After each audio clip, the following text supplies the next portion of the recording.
چین کے حوالے سے جو اسلامی تعلیمات ہیں، میاں بیوی کے حوالے سے جو اسلامی تعلیمات ہیں، کیا ہے مفتی صاحب کچھ فرمائیے گا؟ جی، اس میں اجمالی طور پہ اگر شوہر کے حق کے بارے میں دیکھا جائے تو نبی کریم صلی اللہ علیہ وسلم نے ارشاد فرمایا کہ اگر میں کسی مخلوق کو سجدہ کرنے کا حکم دیتا تو بیویوں کو حکم دیتا کہ وہ شوہروں کو سجدہ کریں، یعنی اتنا اللہ نے اس کا مقام و مرتبہ رکھا ہے۔ ایک روایت کے مطابق کچھ والدین تھے، وہ اپنی ایک بچی کو لے کر آئے کہ رسول اللہ یہ شادی نہیں کرتی ہے، تو رحمت کونین صلی اللہ علیہ وسلم نے اس کی وجہ دریافت کی تو اس نے عرض کی رسول اللہ صلی اللہ علیہ وسلم پہلے مجھے بتائیے کہ شوہر کا بیوی پر حق کیا ہے۔ رحمت کونین صلی اللہ علیہ وسلم نے فرمایا کہ شوہر کا یہ حق ہے کہ اگر اس کا پورا جسم خون اور پیپ سے بھرا ہو اور عورت اپنی زبان سے چاٹ کر اس کو صاف کر دے تب بھی اس کا حق ادا نہیں کر سکتی۔ مراد یہ ہے، یہ تو ایک حصی مثال دی سرکار نے جو قابل کراہت ہے، یعنی بظاہر کراہت آتی ہے، مراد یہ ہے کہ شوہر کی طرف سے کتنے ہی ناپسندیدہ معاملات ہوں، بیوی کو صبر و تحمل سے کام لینا ہوگا۔ تو اس بچی نے کہا یا رسول اللہ بس یہی بات ہے کہ میں اپنے آپ کو اس قائل نہیں سمجھتی کہ میں یہ حق ادا کر سکوں گی۔ تو رحمت کونین صلی اللہ علیہ وسلم نے اس کے والدین کو پھر منع کر دیا کہ اس کو فورس نہ کیا جائے۔ تو یہ تو ایک اجمالی شوہر کا ایک مقام مرتبہ، اور اسی طرح خواتین کے لیے نبی کریم صلی اللہ علیہ وسلم نے اپنے آخری خطبوں میں ارشاد فرمایا کہ اللہ تبارک و تعالیٰ نے میں تمہیں عورتوں کے معاملے میں اللہ سے ڈراتا ہوں کہ اللہ تعالیٰ نے اس کمزور مخلوق کو تمہارے تابع کیا ہے، تم ان کے بارے میں ہمیشہ اپنے اللہ سے ڈرتے رہنا۔ تو یہ ایک اجمالی طور پہ دو تعلیمات ہمارے سامنے ہیں کہ شوہر کا بڑا حق ہے اور بیوی کے معاملے میں ڈرتے رہیں۔ اب اگر ہم تھوڑی سی تفصیل میں جائیں تو بیوی کا حق یہ ہے کہ شوہر اس کو نان نفقہ دے، جس میں کھانا پینا، لباس اور رہائش داخل ہے۔ رہائش کا تصور یہ ہے کہ اگر جوائنٹ فیملی بھی ہے، ایک روم اگر وہ ایسا دے دیتا ہے جس میں لڑکی اپنے پرائیویسی کی حفاظت کر سکتی ہے تو یہ کافی ہے، اور اگر ایسا نہیں ہے تو پھر ایک الگ رہائش اس کو لے کر دینی ہوگی، اور لباس اور کھانا پینا۔ اور یہ اولاً جو ہے وہ اگر شوہر مالدار ہے تو پھر عورت کے مطابق ہوتا ہے۔ مثلا اس نے 3 بیویاں کر لیں، ایک مالدار ہے، ایک مڈل کلاس کی، ایک لوئر کلاس کی ہے، اور یہ مالدار ہے، تو تینوں کو یعنی مالدار کو تو مالدار کا ہی طرح کا نان نفقہ دینا لازم ہوگا، اوسط درجے والی کو اوسط درجے کا اور غریب کو اوسط درجے کا۔ اور اگر شوہر مڈل کلاس کا ہے تو پھر امیر کو مڈل کلاس کے دے گا، مڈل کو مڈل دے گا، اور غریب کو غریب والا دے سکتا ہے، اور خود غریب فقیر اور تینوں سے شادی کر لی تو تینوں کو غریبوں والا دے گا۔ تو یہ بھی ایک ہے حق کہ کس عورت کا کیسا ہے۔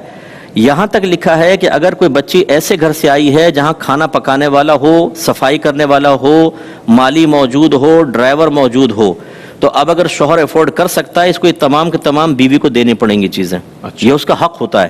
تو یہ اس کو بھی سمجھنا چاہیے، یہ سے وہ ساسیں بھی ذرا غور کریں، ناراض نہ ہوں کہ اگر بہو آئی ہے کسی ایسے گھر سے جہاں سب سہولتیں اور یہ دے سکتے ہیں تو ماسی کو بھی نکال دیتے ہیں، بالکل، وہ کہتے ہیں نہیں بہو سے کام کرواؤں گی۔ تو یہ بھی ایک بیجا ضد ہے ہمارے ہاں کہ جو جھگڑوں کا سبب بنتی ہے، تو سمجھنا چاہیے، سیکھنا چاہیے۔ اس کے علاوہ بیوی کی تربیت کرنا شوہر کے اوپر بہت بڑا حق ہے۔ یا ایھا الذین آمنوا قوا انفسکم واہلکم نارا وقودھا الناس والحجارہ، اے ایمان والو اپنے آپ کو اور گھر والوں کو جہنم کی ساگ سے بچاؤ جس کا ایندھن آدمی اور پتھر ہے۔ اور مرد حضرات اکثر اس حق سے غافل ہیں۔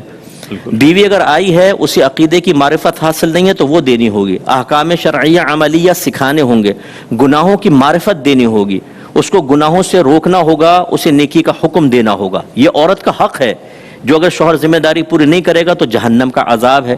اس کے علاوہ اس کو بری صحبتوں سے روکنا یہ بیوی کا حق ہے جو شوہر کے اوپر لازم کر دیا گیا ہے۔ نبی کریم صلی اللہ علیہ وسلم نے اس سے منع فرمایا کہ کسی فاسقہ فاجرہ عورت کو گھر میں داخل ہونے دیا جائے۔ ایک ہجڑا تھا، وہ پہلے آیا کرتا تھا، اور تو ایک دفعہ اس کی گفتگو سرکار نے سماعت فرمائی جو غیر مناسب تھی، تو فرمایا آئندہ کبھی یہ گھر میں داخل نہ ہو۔ اور ایک نے اپنے ہاتھ پر وہ لگا لی تھی مہندی، تو اس کو جلا وطن کر دیا تھا۔ تو یعنی گھر کے اندر صحبت میں دیکھنا ہوگا۔ اس لیے اعلیٰ حضرت امام اہل سنت نے لکھا کہ اگر شوہر کی بیوی کی بہن یعنی سالی، سسٹر ان لا، وہ فاسقہ فاجرہ ہے تو شوہر پر واجب ہے کہ اپنی بیوی کو اس سے ملنے سے روکے، کیونکہ اس کی بری عادت اس میں سرایت کر جائیں گی۔ اور شوہر کے حقوق اگر دیکھا جائے تو ایک تو یہ کہ عورت اس سے ذرا دھیمے لہجے میں گفتگو کرے، اکڑ کر بات کرنا، سخت لہجے میں گفتگو کرنا، اس کی تحقیر کرنا، توہین کرنا، غلط قسم کے الفاظ۔ ایک شوہر نے مجھے باہر سے بڑے مظلومانہ انداز میں کہا کہ یار مفتی صاحب آج تو میری بیوی نے منہ پہ تھپڑ مار دیا۔ میں نے کہا بیٹا صبر ہی کر کیا کر سکتے ہیں، یہ تم نے ہی سارا یہ خود کیا ہے۔ صبر پر اجر ہے مفتی صاحب؟ ہاں بالکل، بہت اجر ہے اس میں، تو بڑا ہی اجر عظیم ہے۔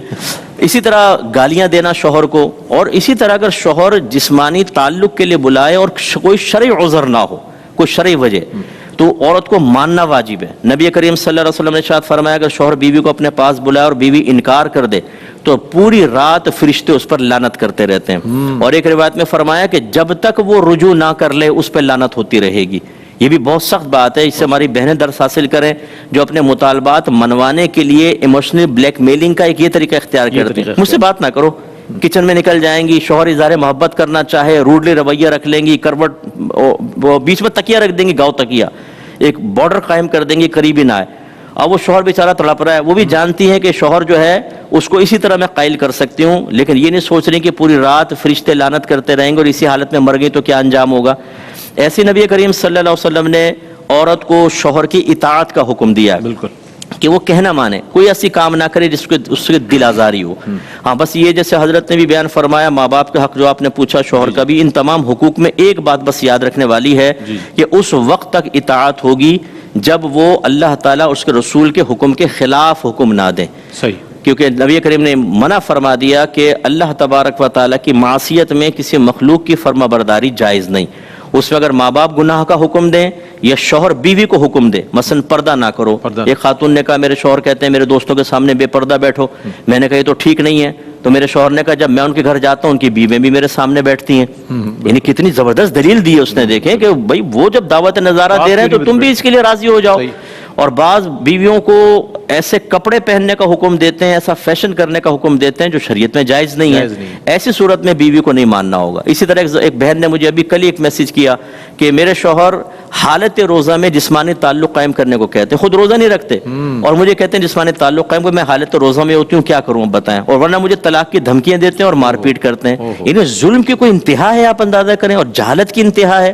اس میں پھر بہن کو یہ کہا کہ آپ اپنے موقع پر قائم رہیں, اللہ آپ کی مدد کرے گا, لیکن اس میں مخلوق کی اطاعت جائز نہیں ہے. تو یہ تھوڑا سا اسی لیے ہم نے کہا کہ یہ معرفت حاصل جب تک نہیں ہوگی تب تک ہم صحیح بیلنس لائف نہیں گزار سکتے. ڈس بیلنسی ہمیشہ قائم رہے گی. ایک اپنا حق سمجھ کر اس کو حاصل کرے گا, فرض سے غافل رہے گا. دوسرا دوسری چیز کو حق سمجھے گا اور اس سے غافل رہے گا. اور اس طرح یہ دونوں پھر برود قیامت ایک مواخذے میں گرفتار ہوں گے اور اپنے بچوں کے لیے برے رول ماڈل بنیں گے. اس لیے ان تمام چیزوں پہ توجہ رکھنی چاہیے.